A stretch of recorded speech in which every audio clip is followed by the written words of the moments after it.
Je réalisais enfin le rêve de cette expédition au Pakistan afin de retrouver une mine d'aigues marines en un lieu où aucun spécialiste ne s'est rendu. Seuls, les habitants d'un village que je dois rejoindre près de la frontière avec la Chine ont le privilège de travailler dans ce gisement et d'en extraire des cristaux de ce précieux minéral, parfois gros comme des melons. Cette mine se trouve à une altitude étourdissante, sur l'un des toits du monde, le Karakoram, culminant à 7800 mètres.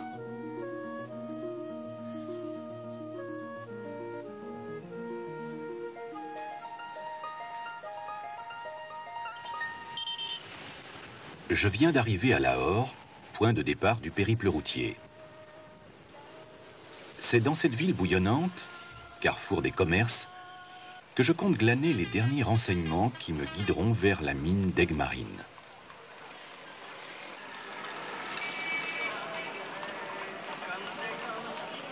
Cette étape mérite un moment d'attention, car elle n'est pas étrangère à la quête de la pierre bleue.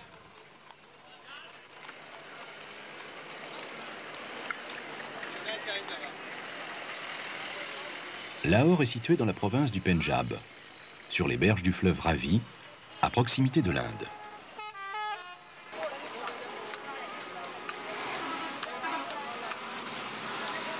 C'est la ville des 1001 nuits, où était déposé le trésor des grands Moghols. Elle fut fondée par Babur, qui régna sur de vastes territoires, s'étendant de l'Oxus au Bengale et de l'Himalaya à Gwalior. Ensuite, le grand Moghol Akbar marqua son règne par sa loyauté, sa tolérance, sa charité et son écuménisme. Mais il fut aussi un grand conquérant et il construisit le fort rouge de Lahore. L'empire moghol fut porté à son apogée par Aurangzeb, à qui l'on doit la mosquée Badshahi, dite mosquée rouge. Issu de la civilisation de l'Indus, présent 3500 ans avant notre ère, ce grand empire fut scindé en plusieurs États en 1947. L'un d'eux, le Pakistan, a une superficie de 800 000 km². C'est un pays musulman.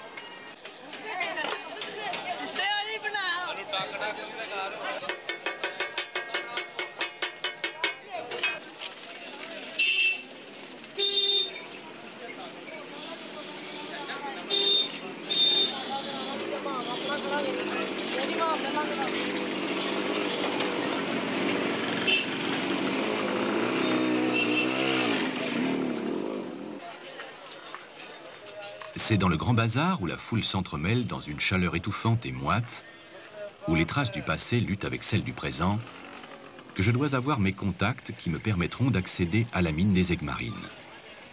La réalité va rejoindre le légendaire.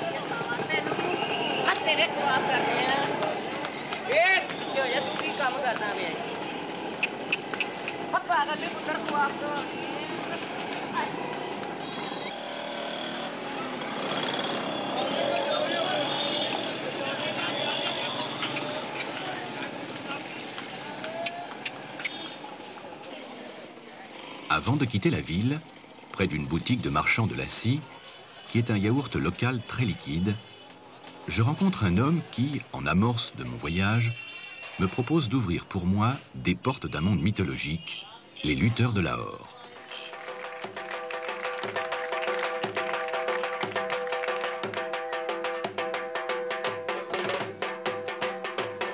Des hommes parfaitement huilés vont pratiquer une lutte appelée le kushti, dont les règles sont très proches de celles de la lutte gréco-romaine.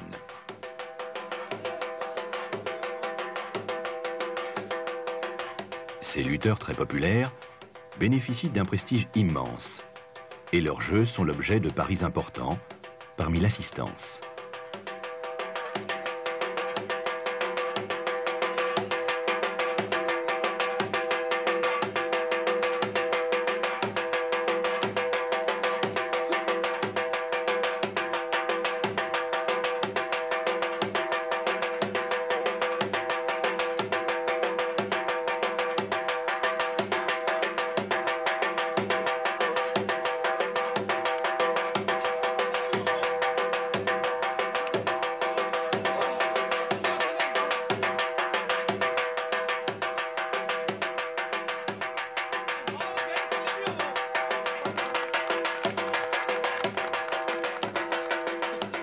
Chaque jour, durant des heures, ces Goliaths pratiquent un entraînement physique intense.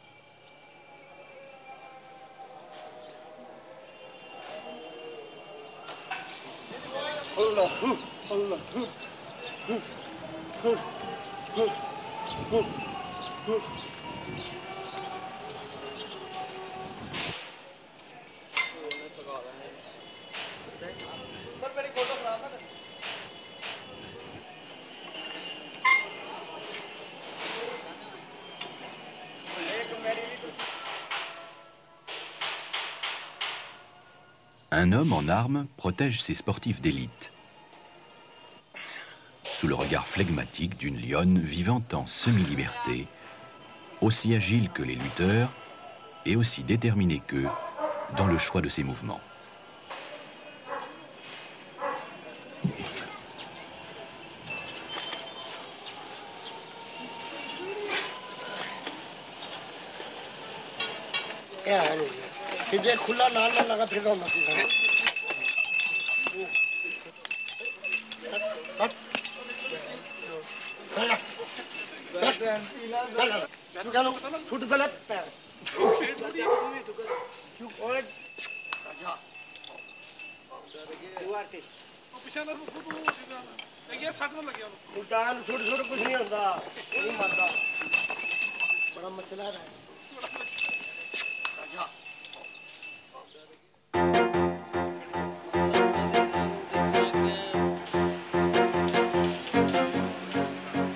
Il est temps de quitter cet endroit fascinant mais inquiétant et de me lancer sur la route du Karakoram qui me mènera à la frontière de la Chine vers la montagne des aigues marines.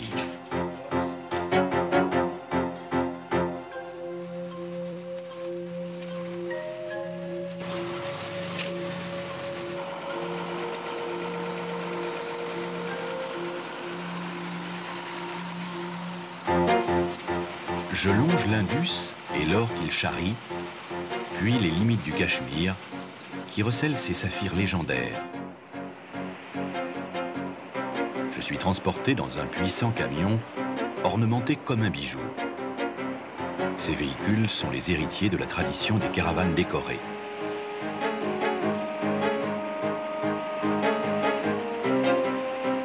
À partir d'Islamabad, la capitale du Pakistan, il me faudra 3 jours pour atteindre Gilgit, ville principale des régions du Nord, où un marchand d'aigues marines et d'autres pierres précieuses m'a indiqué qu'un homme, habitant le village de Soumayer, peut me conduire jusqu'au but de mon expédition, la mine d'aigues marines.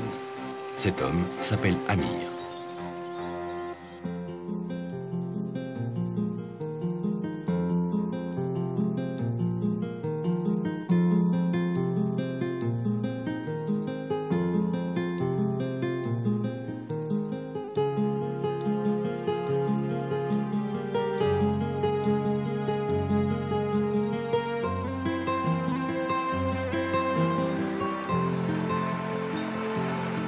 Sur le chemin, et plus particulièrement dans la région de Chalt, où les plaques tectoniques des continents indiens et russes se rencontrent, de nombreux éboulis coupent la circulation.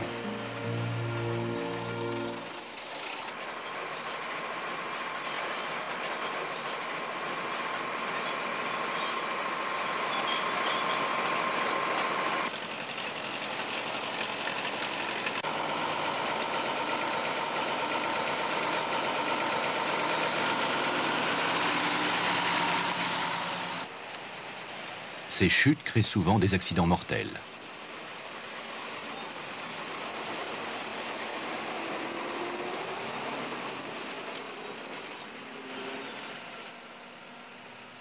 Je décide donc d'utiliser un véhicule plus léger, me permettant d'affronter tous les genres de terrain.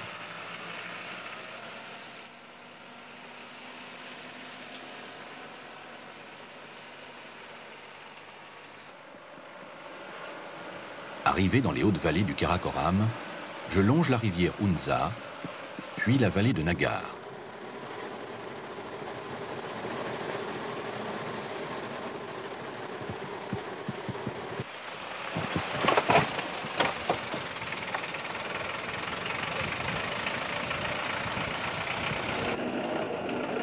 Dans ces contrées, les habitants ont peu l'habitude de rencontrer des étrangers. Ici, je suis en terre chiite. Les femmes se cachent et se détournent sur mon passage. Soumayer, le village d'Amir, l'homme qui doit me guider et m'accompagner. Le hameau se trouve à 2500 mètres d'altitude. Il est blotti au pied du mont Rakaposhi, qui est l'un des plus hauts sommets du monde, avec ses 7800 mètres.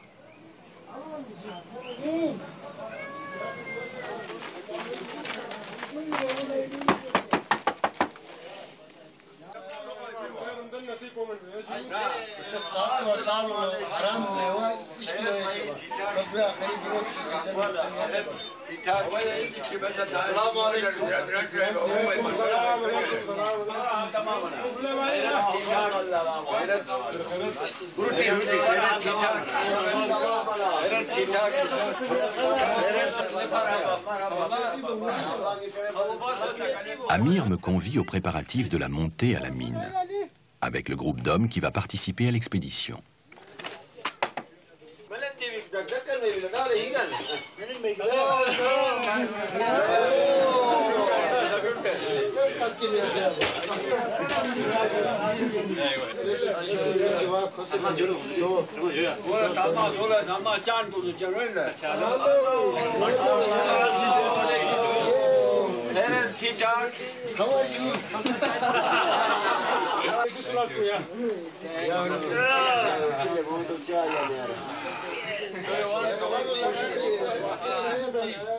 Ces montagnards endurcis sont les descendants des Mirs qui autrefois rançonnaient les riches marchands de soie venant de Chine.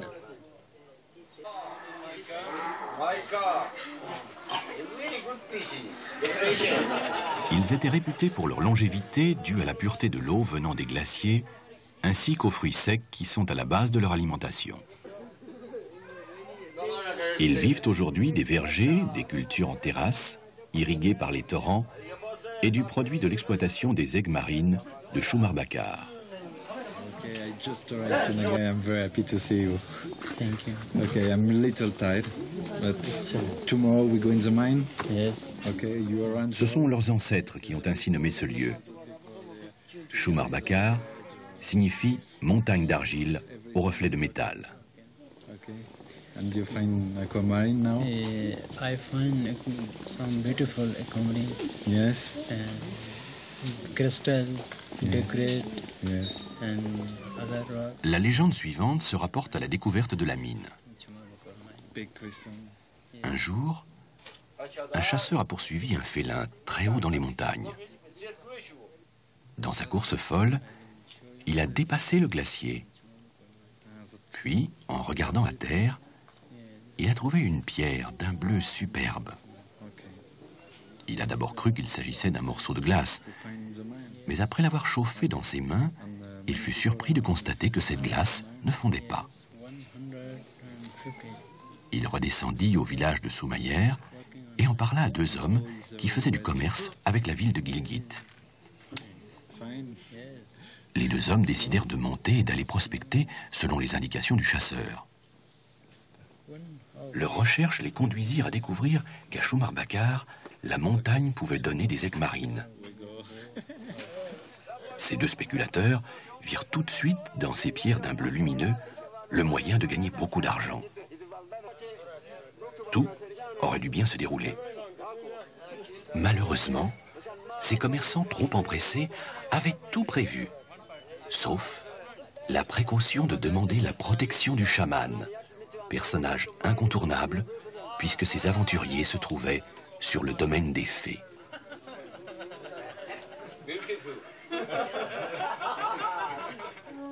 La légende précise que l'un des deux a été victime d'un accident de montagne et que son corps n'a jamais été retrouvé. Quant à l'autre, il est mort quelque temps après d'une maladie mystérieuse. Parmi toutes les légendes qui circulent à Choumar Bakar, l'on relate que l'un des deux hommes morts dans la montagne avait trouvé un cristal de 15 kg. Amir me confie qu'il doit se rendre chez le chaman qui réside de l'autre côté de la vallée.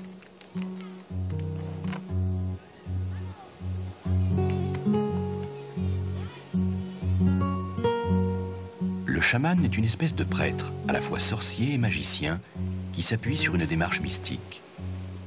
Les chamans ont la faculté de guérir, de prédire et surtout de maîtriser les esprits.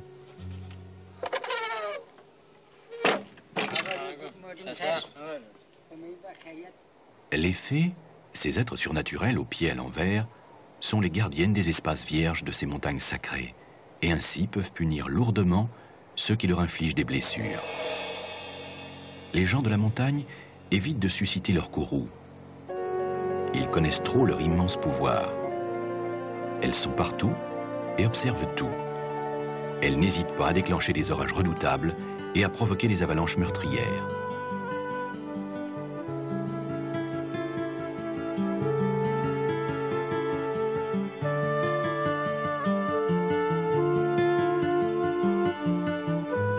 Mon compagnon guide, Amir, tient à suivre les conseils du chaman. De ses recommandations dépend la sécurité des hommes de son village. Car les fées n'aiment pas que l'on arrache au mont Choumar Bakar ces joyaux que sont les aigues marines.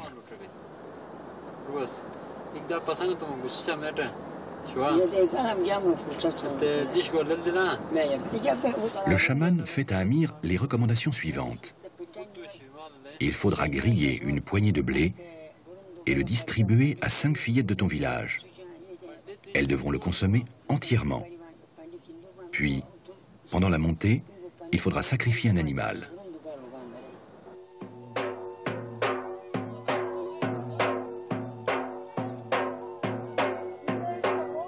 La danse incantatoire commence. Aidé d'une herbe narcotique qu'il inhale et qu'il mange, le chaman prend contact avec les fées.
Les sons de la flûte aident le chaman à se transporter dans l'au-delà.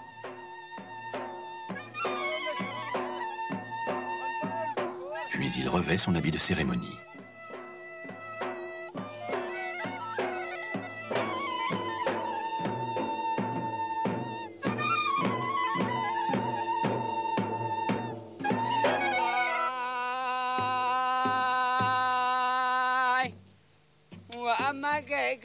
Le sorcier est maintenant en transe. Ses incantations résonnent. Le contact avec les fées est établi.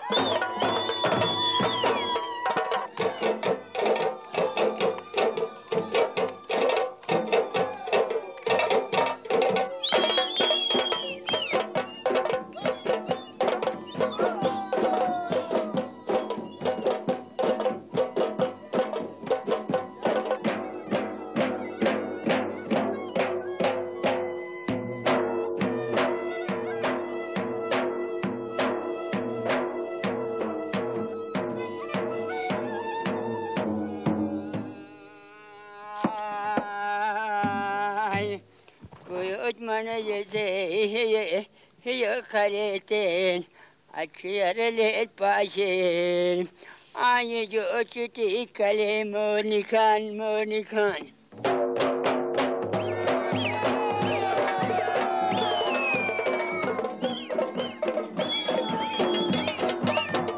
Enfin épuisé, le chaman a terminé son rôle.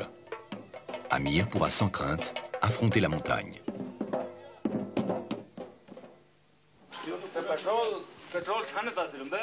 De retour au village, les hommes préparent la montée. Les ânes aideront à porter le matériel jusqu'au pied du glacier.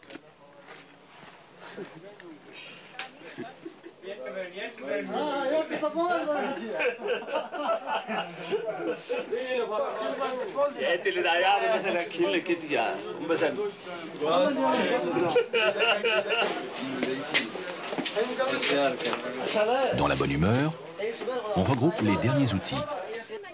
Les fusils, pour se protéger et pour chasser, les baramines, la dynamite et les perceuses à essence. Dans le village, l'activité continue car ceux qui ne participent pas à l'expédition collaborent à sa réalisation. I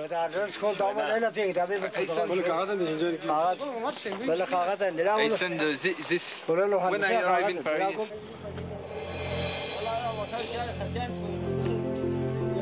Le temps est clément. C'est enfin le grand départ pour la mine d'Egmarine de Choumar-Bakar.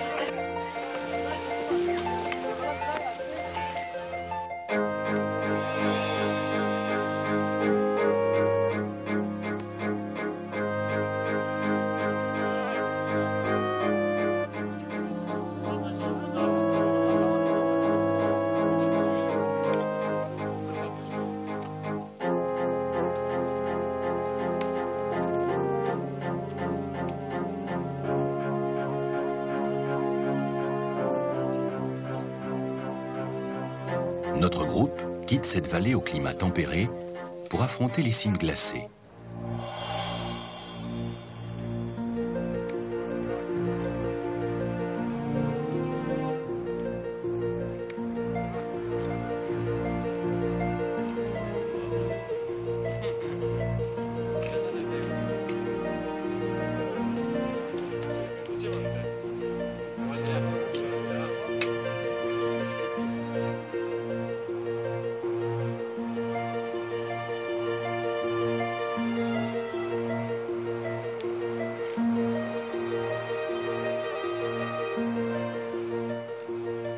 Nous progressons lentement dans la vallée de Soumaier, où nous rencontrons les éboulis d'énormes blocs de granit. Il faut économiser nos forces par une marche lente et régulière, car nous devons parcourir plus de 25 km sur 3000 mètres d'ascension. La charge à porter pour chacun des hommes de notre groupe pèse entre 20 et 45 kg. Habituellement, les mineurs montent à Choumar-Bakar en une journée. Mais pour me permettre de m'acclimater, nous ferons une halte à 3500 mètres d'altitude.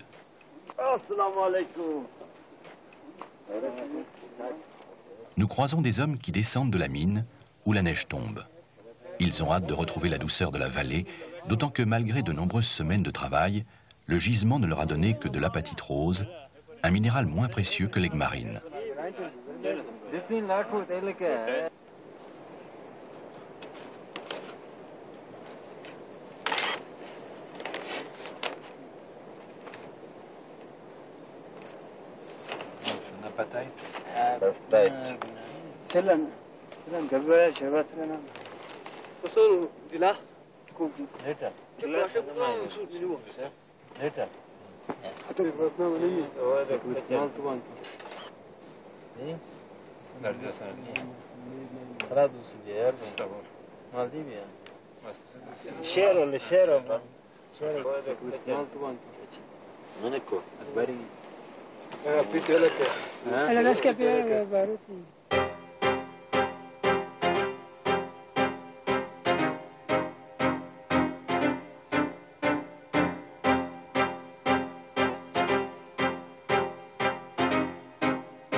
La nuit tombe. Le sacrifice ordonné par le chaman doit être exécuté.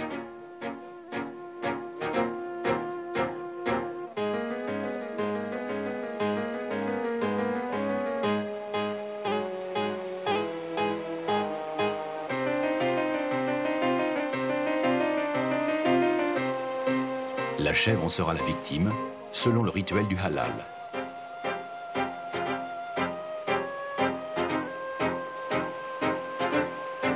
Rapidement dépecée, la dépouille de l'animal sera servie au repas du soir.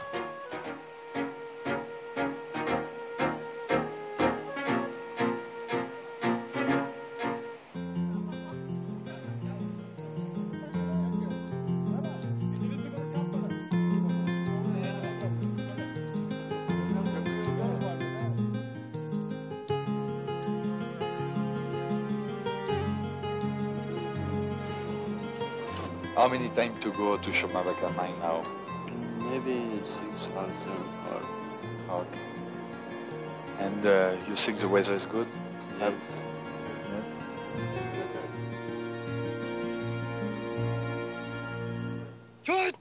Au petit matin, nous progressons maintenant dans le domaine de la haute montagne. Les pas sont plus lents. L'oxygène commence à devenir rare.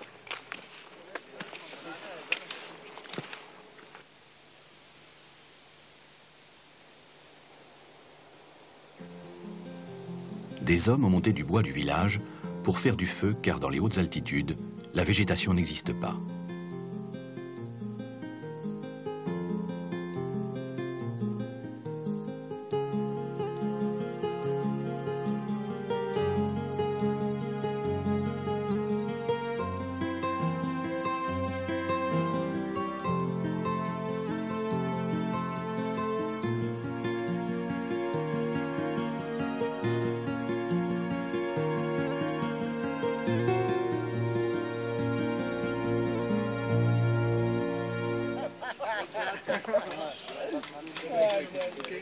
Nous sommes maintenant au pied du glacier Silkiang.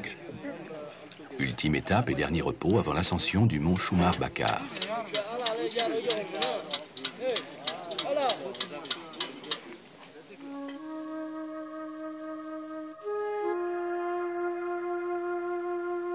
Le mont dresse sa masse terrifiante face à la vallée. Amir me raconte que l'année dernière, 2 hommes ont voulu prendre un chemin plus rapide en passant par le glacier. Mais le courroux des fées a déclenché une terrible avalanche qui les a emportés. On n'a retrouvé les corps des malheureux que récemment, et c'est pour cela que l'activité des mineurs n'a commencé que très tard cette année. Personne ne voulait monter avant que les corps soient retrouvés.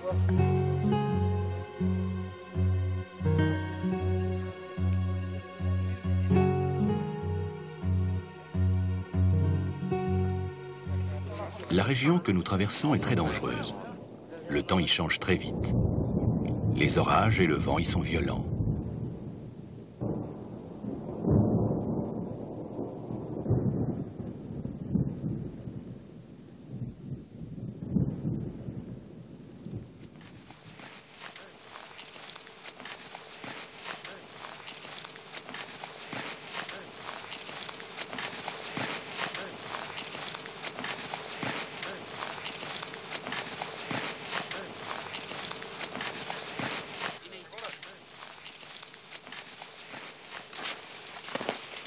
Après une marche d'une journée dans la neige, nous arrivons enfin au refuge situé à 5600 mètres d'altitude.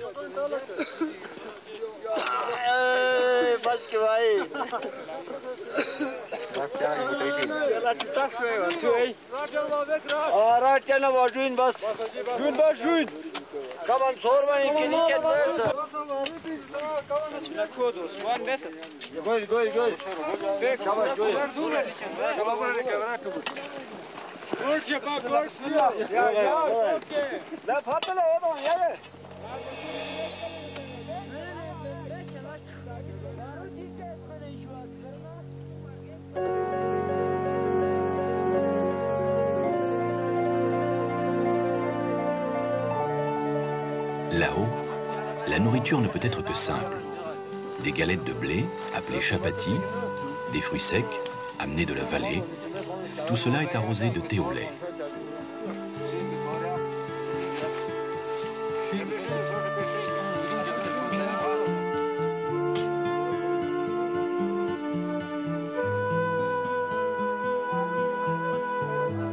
La nuit tombe vite à Choumar Bakar et la température descend rapidement au-dessous de moins 20 degrés centigrades.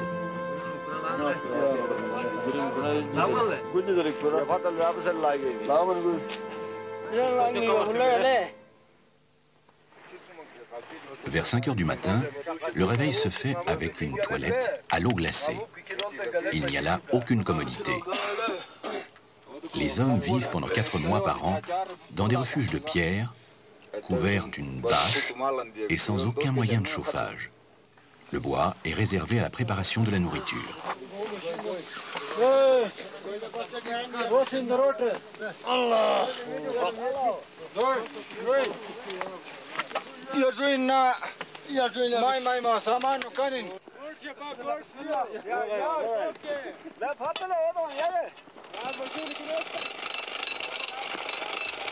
La seule activité et la seule distraction de ces hommes se résument à la mine.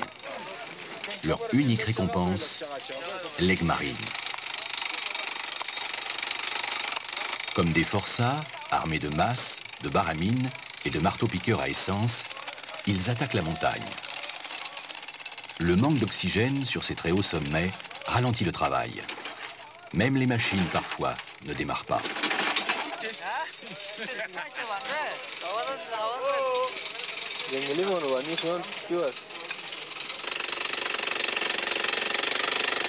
La roche sur laquelle les mineurs travaillent est une pegmatite, c'est-à-dire un granit à gros grains. Elle est particulièrement dure.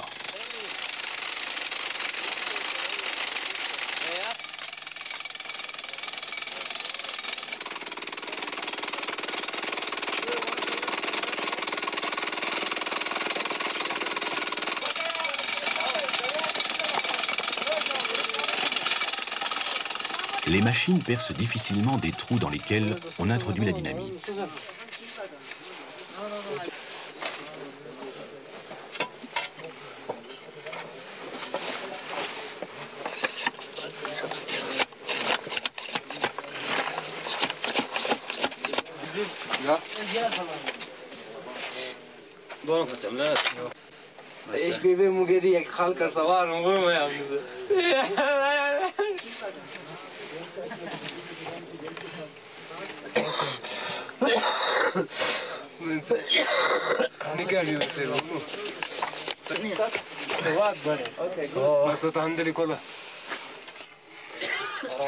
Cette méthode est la seule qui soit utilisable pour extraire les magnifiques cristaux de ce coffre-fort naturel. Malheureusement, les déflagrations de ce moyen brutal briseront bon nombre de ces joyaux.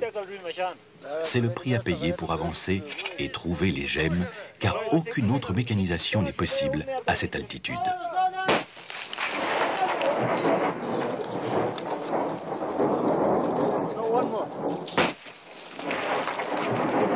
Amir m'a expliqué que, bien qu'il n'ait pas fait d'études de géologie et de minéralogie, il sait par expérience que l'aigle marine se trouve près des lignes blanches de la roche, qui sont du quartz, et près des gros cristaux de mica argenté.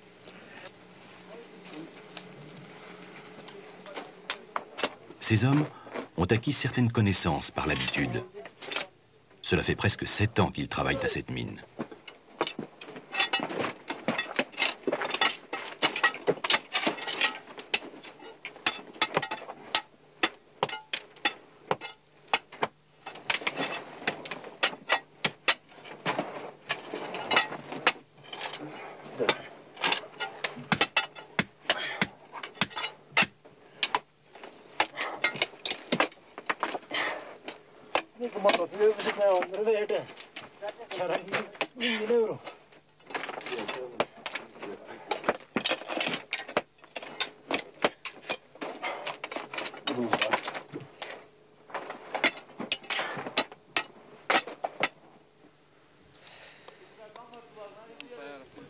Le père d'Amir est le plus âgé des mineurs. Il a 65 ans. C'est peut-être la dernière année qu'il vient ici. Lors de l'extraction des cristaux, il se tient souvent près d'Amir. Ses observations ou ses remarques sont prises en compte, car la sagesse et l'expérience des vieux sont encore respectées dans ce pays.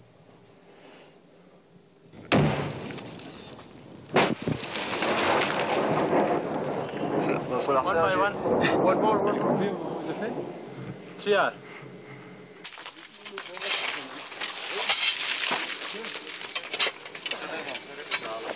Amir,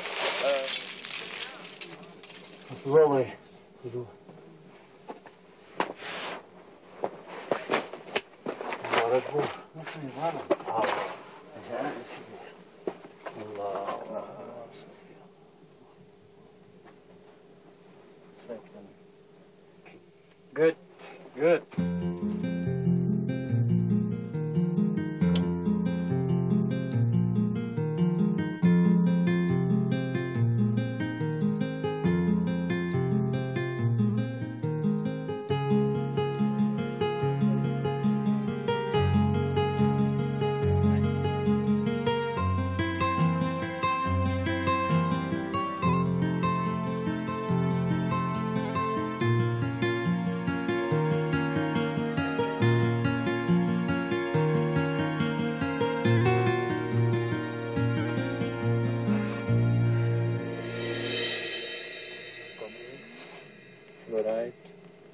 Fluorite.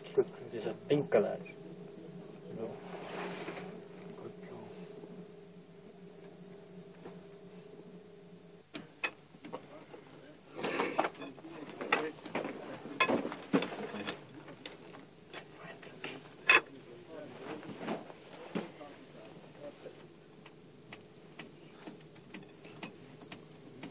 L'aigue marine est composée d'un métal rare, le beryllium. Elle s'est formée dans les entrailles de la Terre grâce à des températures et des pressions très élevées il y a plusieurs dizaines de millions d'années. Parfois, dans les éboulis provoqués par les explosions, on trouve un spécimen rare et non cassé, un cristal d'aigue marine parfaitement hexagonal, enchâssé dans son écrin de mica.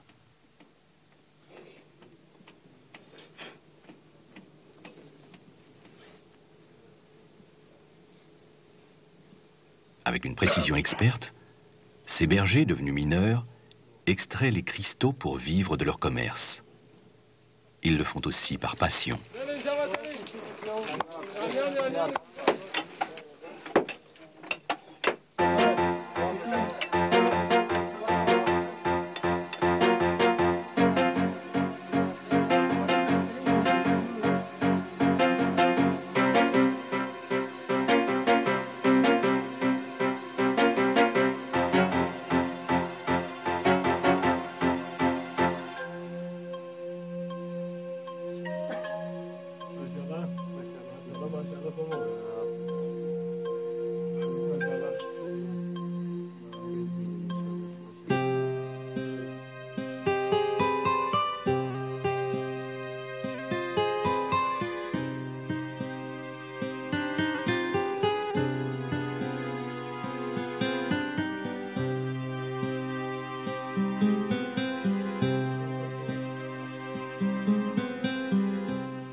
Ici, à Choumar Bakar, il n'est pas question de champagne pour fêter les résultats de cette journée.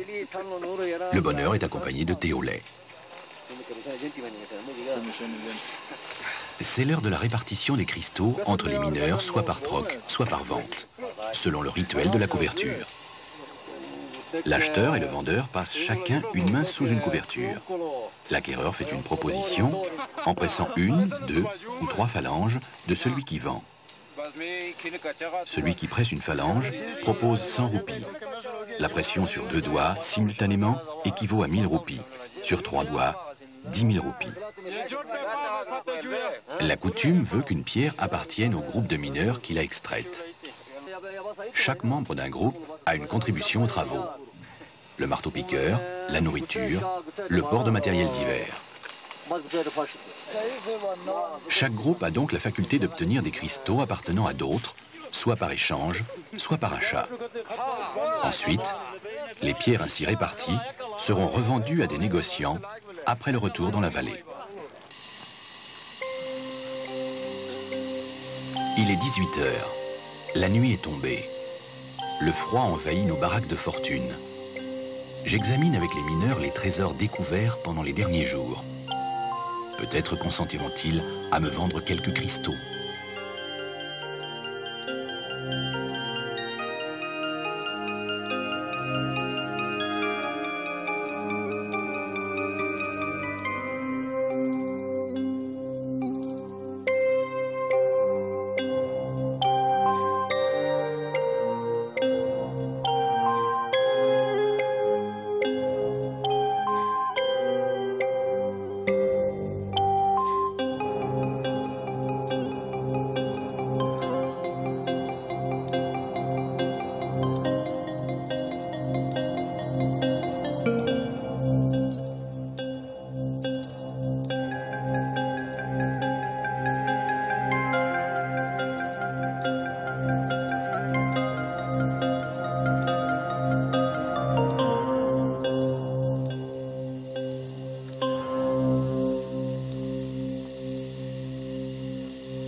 Le lendemain, au petit matin, nous entamons la descente.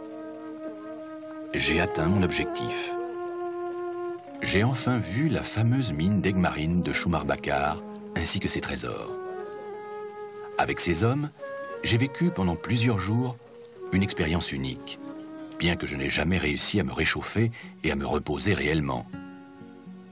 La migraine ne m'a jamais quitté. J'ai constaté que ceux qui travaillent ici en sont en permanence affectés.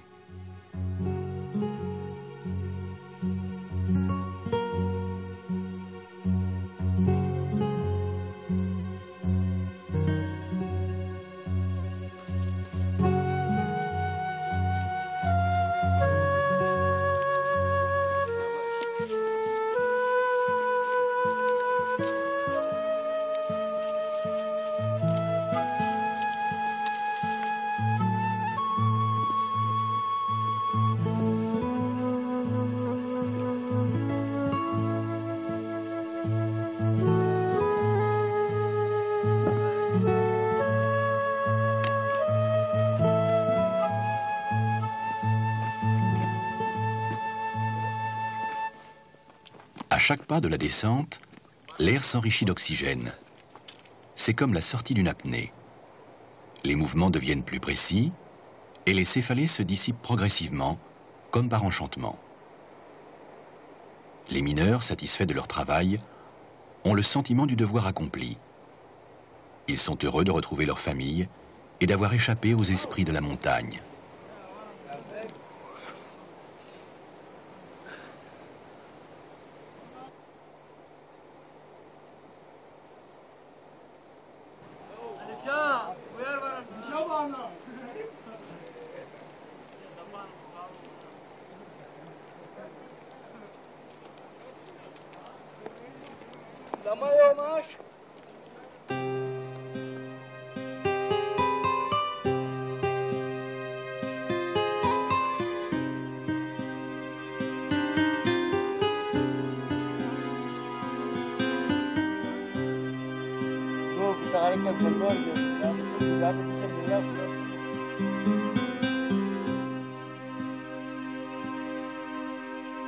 أعوذ بالله من الشيطان الرجيم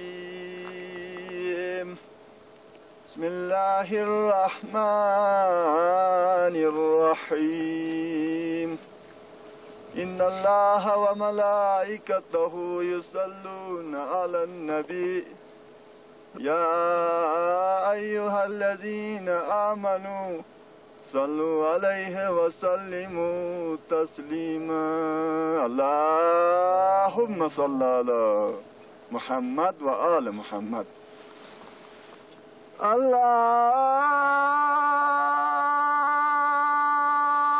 Dans ces contrées reculées, les pratiques païennes et les appartenances religieuses s'entremêlent.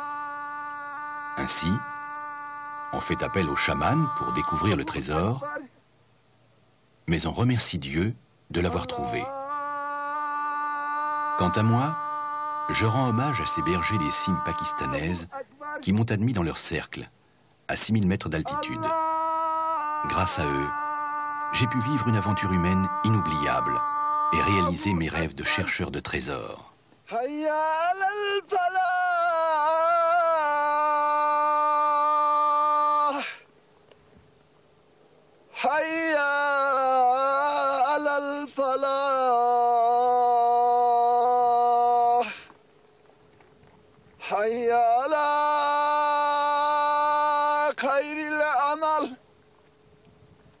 حي على خير العمل الله أكبر الله أكبر لا إله إلا الله.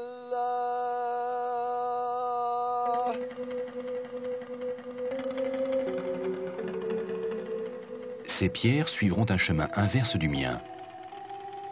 De main en main, de marchands pakistanais en marchands occidentaux, elles continueront la route des aigues marines et finiront, une fois taillées, dans des écrins ou dans des collections.